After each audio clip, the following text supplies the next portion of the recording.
Thank you very much. I was wondering, according to you, how do you make up for wrong when you know you've done it and you feel that you feel sorry for that? You know you've done something wrong. Yes. Well, who decides what is wrong? You go against what you were taught was right. Who's your teacher? Your parents, I'm not sure. Well,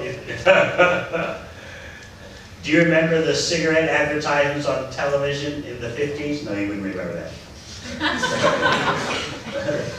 There was a famous TV advertisement for Camel cigarettes. It began with, "What cigarette do doctors mostly smoke? Camel. More doctors smoke Camel than any other brand. You should smoke a Camel too." And they show a doctor and his nurse. The nurse brings him a bag of Camels.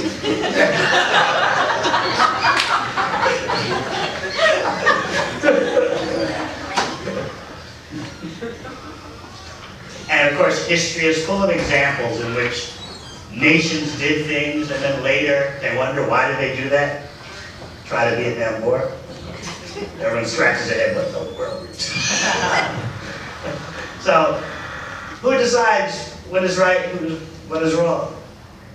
How Bhagavad Gita deals with that is, if you want the most precise information about how to live, you take your information from the Supreme Source, because you are an energy from that source.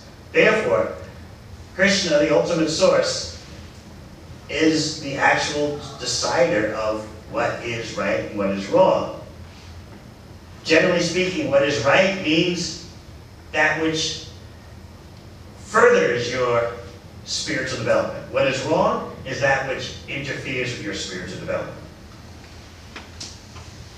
How's that sound? It sounds good. I'm just wondering what can I do if I have made a mistake? Is there anything you can do to try to make up for doing something bad?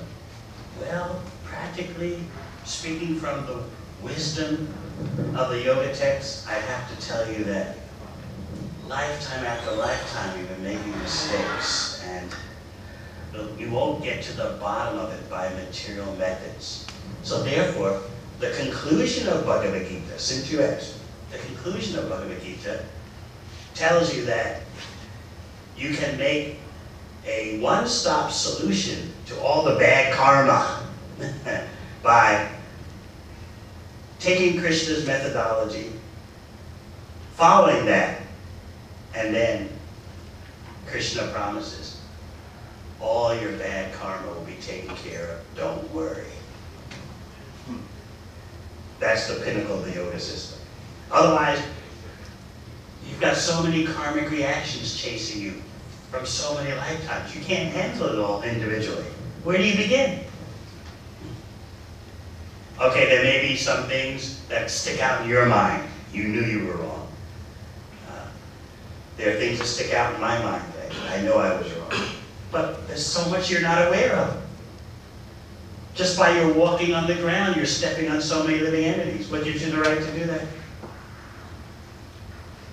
Just by walking in the park on the grass, you're stepping on the heads of the grass. What gives you the right to do that? Unless you've been a vegetarian since birth, the general diet brings you lots of bad karma because it's the unnecessary slaughter of living entities. This information in the prime yoga text, Bhagavad Gita, is essential for a thinking person like you who's concerned. I've done so many things that I know are wrong, and I've done a lot that are wrong that I'm not even aware of how to handle all that. You can't handle it all individually, trying to make up for this thing you did wrong and that thing you did wrong. Best to adopt the one-stop solution. So Krishna says, you approach him, take the methodology he gives at the pinnacle of the yoga system, as a supreme goal of the yoga system, and then all your lifetimes of bad karma is taken care of. don't miss out on the offer. Thank you very much. Yeah.